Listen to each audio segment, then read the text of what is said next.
सर्किट्रु निया लागी एकाधिक गाड़ी और साइकेल जली पाउंस 5 लाख ऊर्ध्व टंकार संपत्ति नष्ट।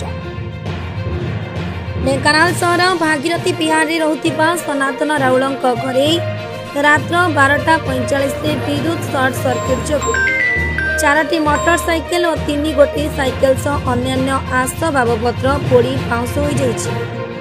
प्राण विकल रे परिवार सह घर बाहरी आसी अल्प के बंची जाइछंती मालिक और भड़ाटिया। खबर पाई ढेंकानाल अग्निशम विभाग निया को आयत्त करथिले। क्षति होइतिबा संपत्तिर मूल्य 5 लाख ऊर्ध्व हेबो बोली सूचना मिलिछि।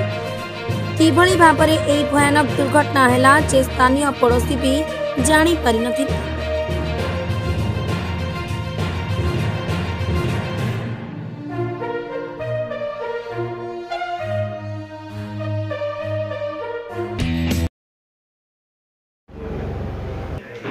मो ना चित्रसेन सेठी घरटा भागीरथी विहार कईथपुले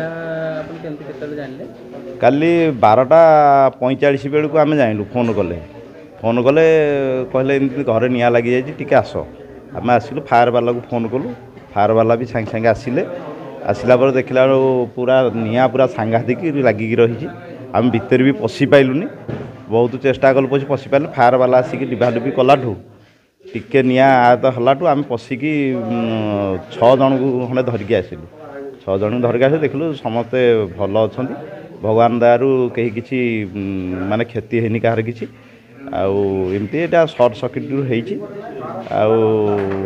गाड़ी गुरा आगे जो पेट्रोल था सहित निया लगे बेसी भयंकर नियाटा हो क्षति गाड़ी 4टा खंडे गाड़ी ये साइकेल 4टा एतिकी ये घर जहाँ ये क्षति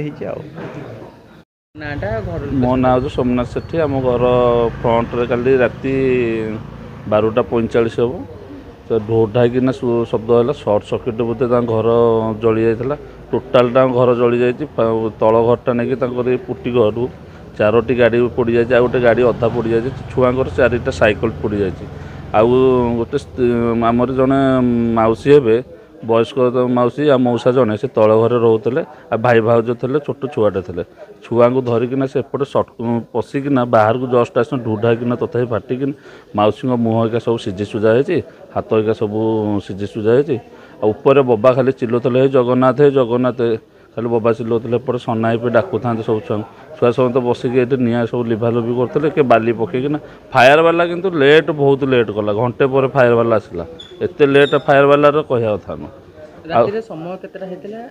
12:45 हम आम जोश होवाला शुभाला बापा कहला कौन चोर पशिकी देखला छात उपर आसिक चढ़ी देखला निआ जलुची धाई आसिक देखला सब पिला एकाठी रुंड हो बाली फोपाड़ुं जो पानी फोपाड़ुं एमती निआ लिभा आईतर नहीं पारे फायर वाला बहुत लेट आसला फायर वाला ये कला।